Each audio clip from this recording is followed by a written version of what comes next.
سلام. حالتون چطوره؟ خیلی خوش اومدید به پریفان میوزیک. اینجا پریسا نشسته قرار نبسته. بندم سینا هستم که نشستم. چرا ادامه میدی وقتی زایی است؟ نه بریم. 1 3 2 1 سلام. حالتون چطوره؟ خیلی خوش برگشتید به پریفان میوزیک عزیزان. پریسا هستم. بندم دوباره اومدم بگم اینجا. سینا پریسا هستم. بله رسیدیم در چنل پریفان میوزیک خدمتتون. مرسی که روی این ویدیو کلیک کردید. قرار بریم یک موزیک بسیار زیبا جدید داغ از ذاکر جان ببینیم و بشنویم. به صورت سولو و گیتار نوازی یک ویدیو موزیک داده. بریم ذاکر جان دوست داشتنی هنرمند خوش صدا رو با هم ببینیم، بشنویم، گپ بزنیم. شما هم لطفاً لایک کنید، سابسکرایب کنید، ما رو به دوستاتون معرفی کنید، هر چی حمایت کنید گل کاشید. بریم این دقایق رو با هم کیف کنیم، لذت واقعی رو ببریم. گفتیم نوروزتان پیروز، هر روزتان نوروز مبارک ها باشه. پسر خوشرو و خوشخنده.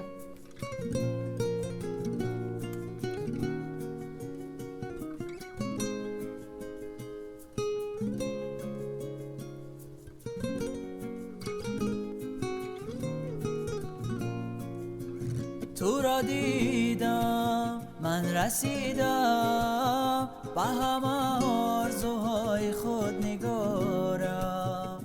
تو چی کردی به قلبی من که شدی منی زندگانی یارم. غیر تو در دل من هیچ کسی نیست، غیر تو به درد من دادرسی نیست.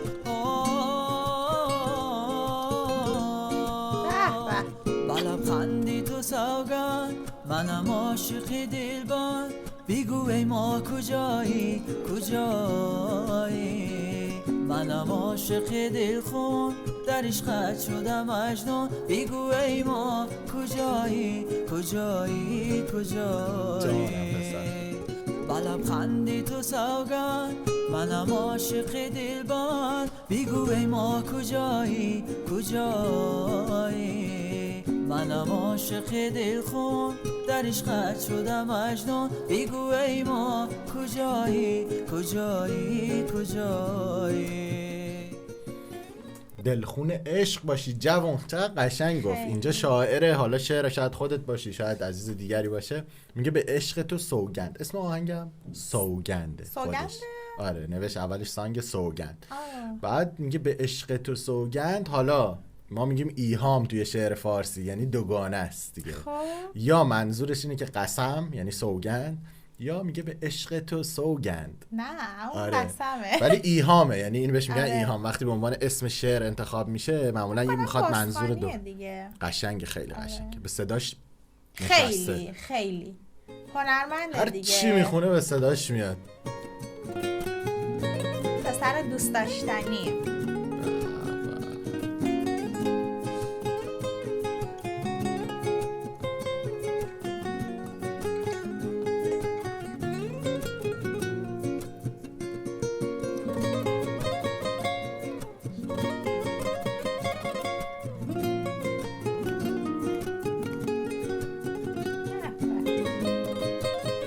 گوشنواز.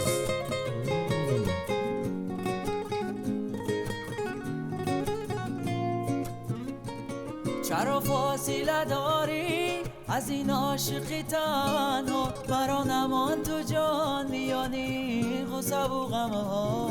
غیری تو کس ندارم، یکم نفس ندارم، بیا با من بیمان عاشقتم دوستت دارم.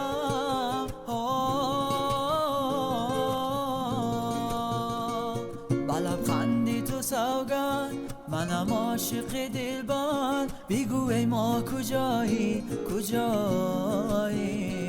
منم عاشق دلخون در عشقت شدم مجنون، بگو ای ما کجایی کجایی کجایی. رفتیم ستاره ها. 2 تا آهنگ بوده که آره چون اسم آهنگ نوشته بود سوگند و ستاره، من گفتم شاید مثلا برای 2 تا اسم دخترونه که حالا سوگند و ستاره است خونده باشه، ولی الان متوجه شدم که نه. این فکر کنم این آهنگ نمیدونم قبلا من شنیده بودمش، حسم میگه، ولی اصلا یادم نمیاد. از این خواننده‌های پاپ جدید.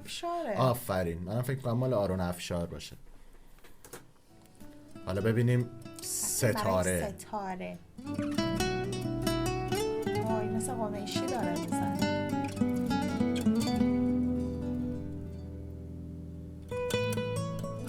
ای کاش نمی دیدم تو را، من بودم راه جدا، نامهربان بی وفا با من چرا، معشوقه پر ادعا، آخر مرا کردی رها، این همه آدم رو زمین با من چرا، ستاره دنبال دار، مرا به خاطرت بیار، ببار آسمان ببار. فکر کنم این مال خودشه. منم فکر کنم این مال خودش باشه. خیلی قشنگ بود، خیلی قشنگ بود. بیار ببار آسمان ببار،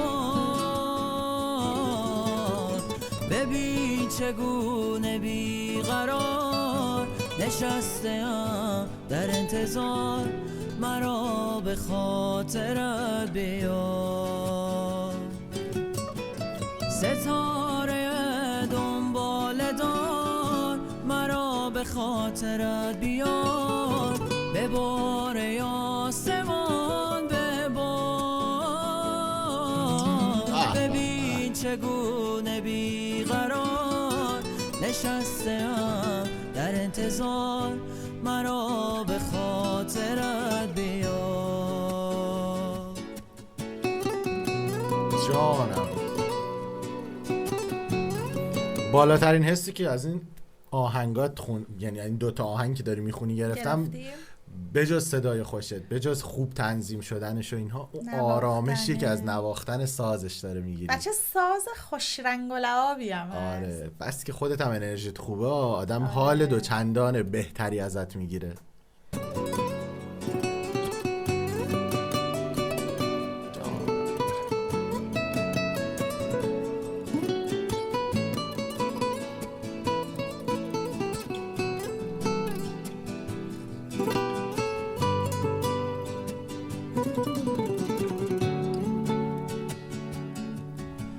باران زده من به قربان غمم، یک شهر شده تشنه پیراهنم، غمت دوباره یادم آمد،